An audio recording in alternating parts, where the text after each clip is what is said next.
Abonnez-vous et cliquez aussi sur la petite cloche de notification pour ne rien rater de nos prochaines vidéos. N'oubliez pas de partager aussi la vidéo et de la liker. Il ne faut pas oublier le rôle qu'a joué la religion en Afrique. La religion chrétienne et islamique. Comment ces deux religions ont réussi à totalement pervertir l'Africain. Et en lui inculquant des concepts qui n'ont rien à voir avec sa propre façon de voir le monde. Si bien qu'aujourd'hui, les gens sont là. Bon, on prie pour Israël. Tu vas aujourd'hui, tous les dimanches, on prie pour Israël. Prions pour Israël. Alors que ce pays est armé. Ce pays est armé et assassine les Palestiniens, vole leur territoire. Ce pays est contre l'Afrique. Il suffit de lire la Bible.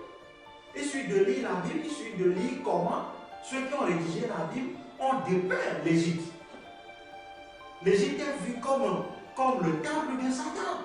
Il faut tout mépriser les Noirs. On a même dit, les rédacteurs de la Bible même ont fait croire que les Noirs sont des descendants de Cham. Donc nous on est maudits, on est condamnés à être esclaves des autres. Donc nous débarrasser de ces religions-là, de voir le monde d'une autre façon. C'est très important. Et à partir du moment où nous allons voir la vie autrement, bon, on peut maintenant agir. Parce que si on prend même la religion islamique, l'islam en Afrique, comment est-ce qu'elle se matérialise?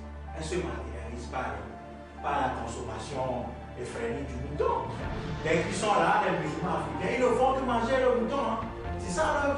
Et ils sont en boubou, ils sont là, ils mystifient les gens, ils disent qu'ils font la prière. Ils disent qu'ils font la prière. Alors que nous voyons que dans le berceau de l'islam, c'est la résistance qui caractérise d'abord l'islam dans cette pays-là. Les gens vont se faire sauter, ils prennent les bombes. Ils regardent, il y a des envahisseurs en Afghanistan. Bon, l'Occident est là, les gars vont assassiner les gens pour les forcer à partir. Donc, le contrôle de l'espace. Mais l'islam en Afrique, vous avez vu ce qu'il a fait de nous, vous avez vu ce que l'islam a fait de nous. L'islam en Afrique ne nous a pas appris la guerre sec. Parce que les Arabes, quand ils étaient venus en Afrique faire l'esclavage, il ne faut pas qu'ils donnent aux Africains cette partie de la religion islamique. Parce que si on leur dit qu'ils doivent combattre les infidèles, ça veut dire qu'on donne les armes aux Africains de combattre les arabo-musulmans. Donc, ces gens-là ont été très intelligents. Ils ont enseigné le Coran aux Africains, mais ils ont enlevé cette partie. Les Européens ont développé une rhétorique de la domination qui leur a permis d'instaurer une dichotomie simpliste, comme beaucoup de leurs dichotomies, entre eux qui sont bons, beaux, sacrés et divins, et nous les Africains qui sommes mauvais, laids, parce que diaboliques. Donc vous avez une équation entre le blanc qui est divin, donc on sait très bien que le bon Dieu chrétien, c'est un grand blanc à barbe blanche, etc. Son fils Jésus, on sait à quoi il ressemble. Et puis il y a nous de l'autre côté, dans notre noirceur diabolique, etc. Et les blancs sont là pour nous sauver de nous-mêmes. C'est toujours là avec nous cette question d'esclavage mental. On est toujours en plein dedans. C'est-à-dire que si vous allez à Fort-de-France à la cathédrale, eh bien, à l'intérieur, on voit que la Marie blanche, les anges blancs, le Jésus blanc, tout est blanc dedans. Et tout le peuple noir qui les adore. Qui est assis, agenouillé. Donc, maintenant, quand on... C'est malsain même. C'est plus que malsain, ça engendre des comportements serviles, des comportements inférieurs, n'est-ce pas? Et qui font qu'en fait, nous ne nous percevons pas comme étant sacrés. Cette dignité de l'être humain vient du fait que nous sommes sacrés. C'est pour ça que quel que soit notre statut social, quel que soit l'argent qu'on a ou qu'on n'a pas, il y a toujours cette valeur humaine intrinsèque qui vient du fait que nous sommes des parcelles d'origine divine, des parcelles divines. Mais quand on perd cela de vue et qu'on accepte qu'on est en fait une émanation de Satan lui-même, et Satan bien sûr c'est une métaphore, du diable, jusqu'à de l'incarnation même du mal, et qu'on accepte cela, et bien ça crée des problèmes énormes. Et on voit ce que ça donne au niveau de nos sociétés, au niveau de nos comportements, de notre haine de nous-mêmes et des divisions divisions que ça crée entre nous. On pense qu'il ne faut jamais occulter la violence de l'esclavage et de la colonisation. Il y a une violence physique, et puis il y a aussi, c'est-à-dire qu'on vous inculque des choses à coups de fouet et à coups de pied, et puis il y a la violence symbolique. Je parle de la violence physique, je vous donne un exemple.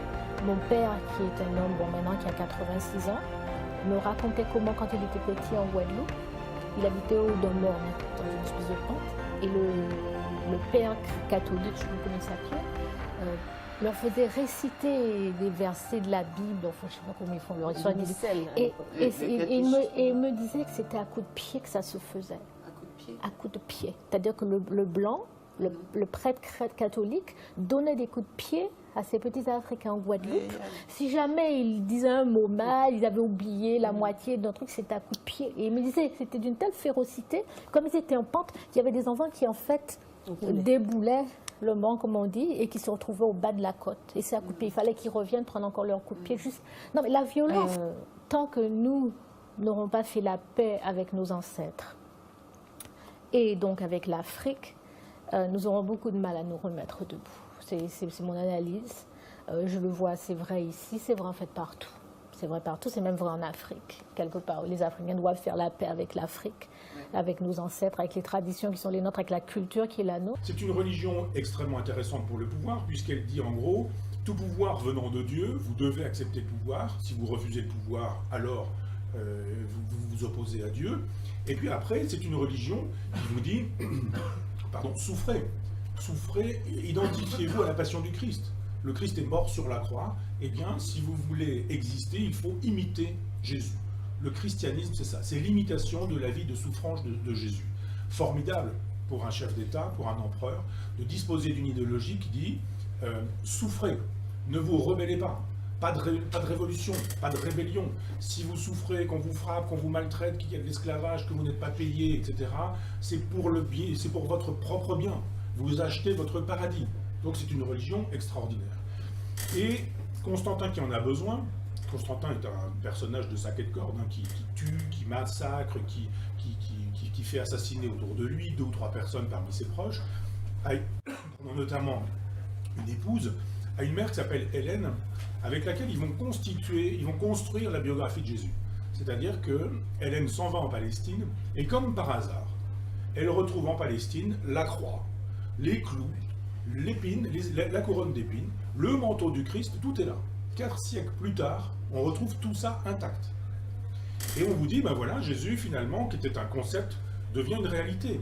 Puisqu'on a retrouvé son manteau, puisqu'on a retrouvé la croix, les clous, puisqu'on a retrouvé toutes ces choses-là. Et on commence à faire à organiser un culte des reliques. On commence à fabriquer une biographie à Jésus qui n'en avait pas précédemment. On lui donne un corps. Ce corps de papier devient finalement un corps qu'on entrevoit.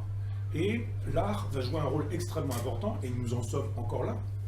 L'art est là pour donner figure à une mythologie. C'est-à-dire que quand vous allez dans une église de campagne, et que vous voyez dans l'église une peinture où on descend Jésus de la croix, par exemple, Jésus, il est blanc, il a les yeux bleus, et il est blond, c'est-à-dire assez peu palestinien. Si Jésus avait existé historiquement, il aurait ressemblé à Yasser Arafat. C'est-à-dire, il aurait eu la couleur de peau de Yasser Arafat, il aurait eu les cheveux bruns bouclés de Yasser Arafat, il aurait été un Palestinien, il aurait été un Arabe, il aurait été un Sémite, il aurait été un Oriental, physiquement. Or, le Jésus de la peinture, regardez-le, c'est un grand blond aux yeux bleus, très européen. Et assez peu, probablement, palestinien. Donc on voit bien qu'il y a un concile, et les conciles, ce sont les dispositifs qui permettent de décider de ce que va être la religion, qui permettent à des évêques de se réunir. Alors certains sont illettrés, certains sont mariés avec 2 ou 3 femmes, certains ont fait de la prison. Les évêques à l'époque, ce sont des soudards et des malappris, et ils vont se réunir, pas plus que vous là, à l'instant, et ils vont décider de ce que va être l'Église. Ce qu'elle va faire, ce qu'elle ne va pas faire. Jésus, il n'en a rien à faire du mariage. Il a des prêtres. Il n'a jamais dit, il me faudra des prêtres. Il faudra que les prêtres soient célibataires, pas de préservatif, et je suis d'accord avec la bombe atomique, pour cause. Donc ce sont les conciles qui, au fur et à mesure, vont fabriquer l'idéologie de l'Église et vont décider des grandes orientations de l'Église. C'est-à-dire que le christianisme ne se constitue pas sur Jésus, il se constitue sur le Christ et sur Saint Paul. Jésus est un homme de paix, de tolérance et d'amour, si on en croit la mythologie. Saint Paul est l'homme qui dit qu'il faut réaliser tout ça par le glaive, par l'épée. Donc le christianisme, il ne s'inspire pas de Jésus, il s'inspire de Saint Paul. Et à partir du moment où le concile se réunit et examine la question des images, eh bien, l'Occident se constitue. Pour quelle raison? Parce qu'il y a à l'époque une querelle qu'on appelle la querelle des iconoclastes et des iconophiles. Icône, c'est l'image. Donc iconophile, c'est qui aime les images. Iconoclaste, c'est qui brise les images. Il y avait des premières représentations du Christ qui étaient faites sur des peintures.